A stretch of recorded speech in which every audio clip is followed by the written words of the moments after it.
የኛ ነው ዋሻው እምነቱ ጸበሉ አናፍርም ትምክህታችን ነው መስቀሉ የኛ ነው ዋሻው እምነቱ ጸበሉ አናፍርም ትምክህታችን ነው መስቀሉ የኛ ነው የኛ ነው የኛ የሶስት ሺህ ዓመት ታሪክ ያላት ታቦተ ጽዮን ያለችበት የጸሎት ስፍራ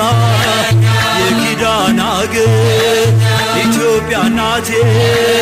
አገረ እግዚአብሔር የኛ ነው ዋሻው እምነቱ ጸበሉ አናፍርም ትምክህታችን ነው መስቀሉ